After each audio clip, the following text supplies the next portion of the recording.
नमस्कार मंडळी, स्वागत आहे आपल्या नवीन ब्लॉगमध्ये आपल्या सगळ्यांचं अगदी मनापासून। तर मी माधुरी पुन्हा एकदा आपल्या ब्लॉगमध्ये आपल्या सगळ्यांचं अगदी मनापासून स्वागत करते। चला तर मंडळी व्हिडिओला सुरुवात करूया। आई वगैरे होते त्यावेळेसचा ब्लॉग आहे। तर आई वगैरे आजच्या ब्लॉगमध्ये जाणार होते, तर त्यांचाच पाहुणचार चालला होता आणि सकाळची गडबड आणि हे तिघे असतील ना घरातले, रुद्रांश, भार्गवी आणि टिटू, तर आम्हाला काय सगळ्या घराला दमवून सोडतात आणि ह्या तिघांच्या पुढे अजून कोणी छोट्या मुलांची काही गरज नसते। इतका ह्या तिघांचा छल्लागुल्ला असतो, इकडून तिकडे धावणे काय, इकडून तिकडे पळणे काय, आणि ह्यांच्यामध्येच ना आमचा इतका टाईम जातो की सगळे कामं लांबतात। घरी पण गावी पण गेले ना मी माहेरी, तेच हाल असते आणि माझ्याकडे आले तरी तेच हाल असते। तर माझी वहिनी ह्यावेळेस 2 वर्षानंतर आली, रुद्रांचा 4था वाढदिवस होता त्यावेळेस आली होती आणि आता ह्यावेळेस आली।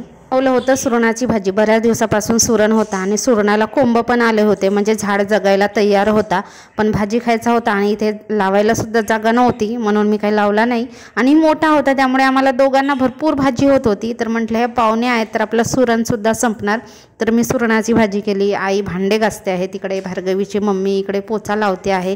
कसे माहेरचे लोक असतील ना तर आपल्या हक्काने ते करतात, आपण सासरच्या मंडळींना तर अजिबात बोलू नाही शकत तुम्ही हे करा ते करा, आणि ते करत पण नाही। कोणाच्या सासरचे करत असतील माहीत नाही, असो ज्यांची त्यांची सवय असते। मी तर नवाड्या जागी पण जाणार, सासरच्या नातेवाईकामध्ये जाणार तरी सुद्धा मी मदत करते आणि ते ह्याच स्वभावामुळे मदत करते, किंवा हसून बोलणं, हसून चालणं, ह्या सगळ्या अशा काही गोष्टी आहेत। मी हसतच राहते, मी सगळ्यांसोबत बोलते, मग ओळखी असो नाही असो, तर माझा हा स्वभाव आवडतो की काय माहीत नाही। मी सासरच्या नात्यांमध्ये पण गेली ना तरी सगळे माझ्याच नावाने इकडे ये तिकडे जा आणि मला कामं सांगायला पण मागे पुढे पाहत नाही। तर असं माणसाचा स्वभाव ठेवलंच पाहिजे माणसाने। माणसाच्या जीवनामध्ये आहे तरी काय, सगळ्यांशी हसून बोलून वागायचं, राहायचं। सकाळचा स्वयंपाक झाला होता, तर भात भाजी चपाती हे सगळं झालं आणि पाहुणचार करायचं। पाहुणे तर जाणार होते 3 वाजेपर्यंत, आई वहिनी वगैरे। आता 2 दिवस सुट्ट्या होत्या, शनिवार रविवार, त्यामुळे ते राहिले, पण आता सोमवारपासून वगैरे शाळेला जायचं। म्हणजे सोमवारी तर ईदच होती तरीसुद्धा आपलं गेलं तर कामं असतातच थोडीफार, तर जाणार होते म्हणून चाललं होतं पाहुणचार। तर मुगाच्या डाळीचे वडे, शंकरपाळे आणि गुलाबजाम करायचं असा बेत ठरला। गुलाबजाम इकडे झाले नाही की मुलांना खायची घाई होती, चांगले पाकात भिजले सुद्धा नव्हते, पण आता काय करणार, मुलांच्या समोर देऊन दिले त्यांना खायला। आम्ही तिघच राहतो आणि घरात पाहुणे वगैरे आले ना तर खूप छान वाटतो आणि आमच्याकडे येणारे पण भरपूर कमी असतात। आली तर माझी आई, औषधीचं निमित्त होत होतं तर प्रत्येक महिन्यात येत होती, पण आता तर आम्ही दुसऱ्या ठिकाणी आलो, तिचा दवाखाना पडला दुसऱ्या ठिकाणी, आता ती येणार पण नाही आणि घरी लहान बहिणीची डिलिव्हरी झाली तर ते पण आता घरातून निघता काय तिचं निघणार नाही। आणि भार्गवीची मम्मी तर 2 वर्षानंतर आली। आता शाळेत जायला लागले मुलं की कुठचं गाव नि कुठचं काय, माणसाला वेळ मिळत नाही, तर गप्पा गोष्टी चालू आहेत इकडच्या तिकडच्या, आणि मुलं पण येऊन मधात काही ना काहीतरी कारणं सांगतात। जेवढे खेळतात तेवढेच भांडणंसुद्धा करतात। हे तिघं असले ना तर डोळ्यात तेल घालून यांना बघावं लागतं, काय करतील काय नाही याचा नेम नसते।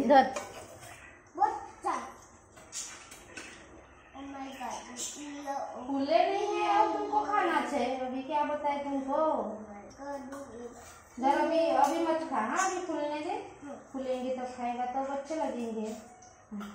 ये वाले करूँगा, हो लहान खास लहान बी नको ना खास मोठे बी नको।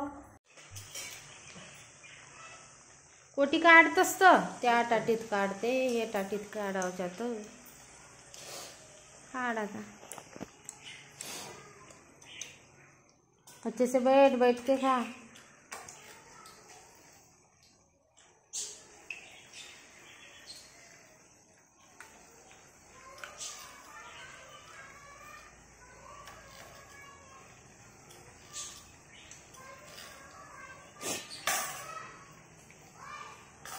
का म्हणते तेले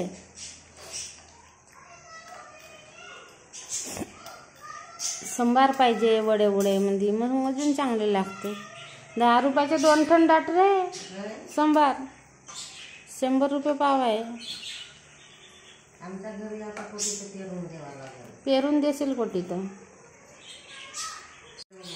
संभार खूपच महाग आहे। मिरचीचा रोप भरलाय लेंडी टोल्याला खूपच। आता मग लावतील वाड्या. ते माडगिले होतं ना त्यानं बरोबर लावती ते तिथं नेला गाडला. आता ते ना मिरच्या तर पड्या ठेवतात ना वावर ते धानाच्या नाही करत. दिवाळीवरी मिरच्या निघतात यायचे मिरच्याच्याच वावर करतात. भऱ्या नसेल बांधल्या आहे ती मोठे एकरच करून टाकला त्यानं. एकर भऱ्याचा एकच नागपूर साईडचा आहे ना तर मर्यान नाही राहत का तसे होत. रुद्रांशचे पप्पा आहेत ना त्यांना तेलकट पदार्थ अजिबात नाही आवडत. सण वगैरे असेल तर मी बनवते थोडंसं, त्यांना काही गिनतीमध्ये पकडत नाही, त्यांच्या हिशोबाचे मी करतच नाही. मी जेवढे खाऊ शकते तेवढेच असे करते. पण खाल्लं तर 1-2 खातात, 1-2 घास, नाही तर खात नाही ते.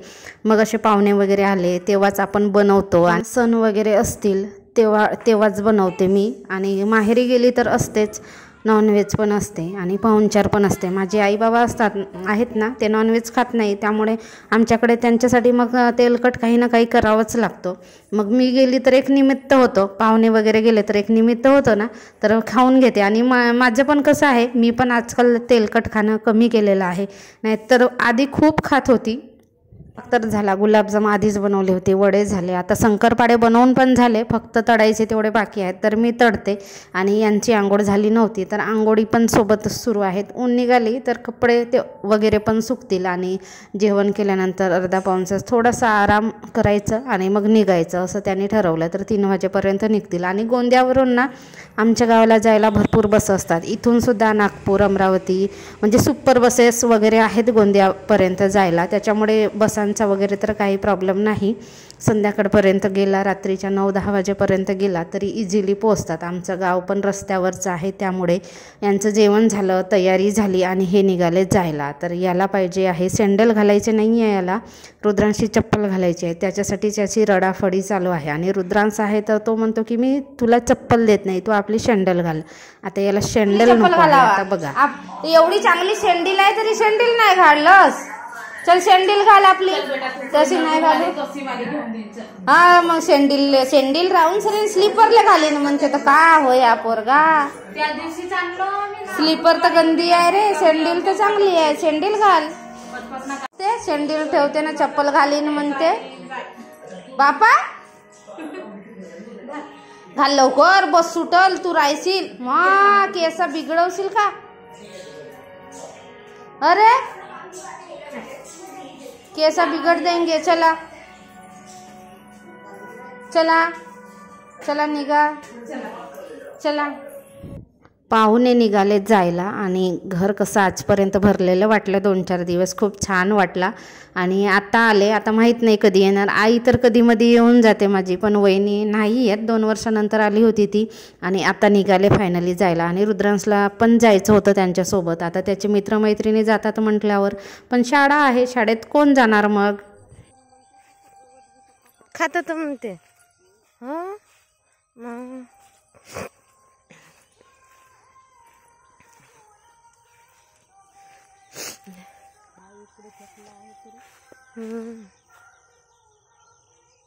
शेंगाचे झाड होते मस्त आहेत, जोरदार गवर शेंगाचे. हा काटवलचं झाड होय का होय तो वेल. गवर शेंगाचे झाड, बोडी मोठ्या मोठ्या मच्छ्या झाल्या असतील आता, का माहित मोठे आहेत का छोटे आहेत. गवर शेंगाचे झाड. मिरचीचा रोप गेला असेल याचा बी थोडा बहुत, चांगला नाही वापला. टमाटरचा, मिरचीचा रोप वाढीसाठी इथून तनीच देतात मग हल्लेले तिथे बांधतात तर चांगला होते, जवळपास बांधतात तर. बद्रा बी येतीच असला, ओले होतील कपडे जातले.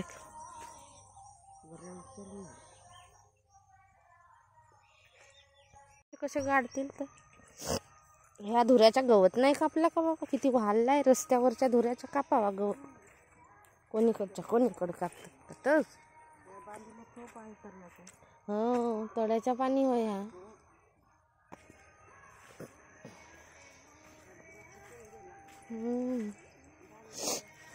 धान दबला जो रस्सा घेरा तळा. मस्त आहे यायचा नेहमीच मस्त राहते. रब्बीचा बरसातीचा धान जोराचा धान आहे. केव कांद्याचे झाड तर जिकडे तिकडे आहेत. सीताफळा खावायला भेटतील यंदा. सीताफळ आहेत. रुद्रांचे पप्पा जातात तिकडे बी असतील ना, आणायला सांगितलं आणतील. बहुतच कचरा वाढला कपडे ओल्ले वाजवते येथून तोड्याच्या पाडीवरून. आहे काटत बी नाही.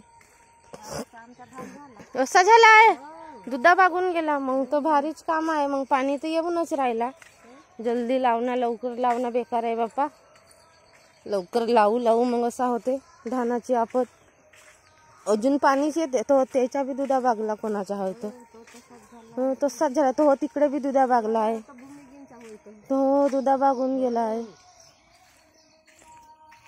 हे बाकी जे ग्रीन शेतातलं दिसते आहे हे क्लिप्स आहेत माझ्या मामाच्या गावांचे. तर माझ्या मामाचं शेत आहे हे.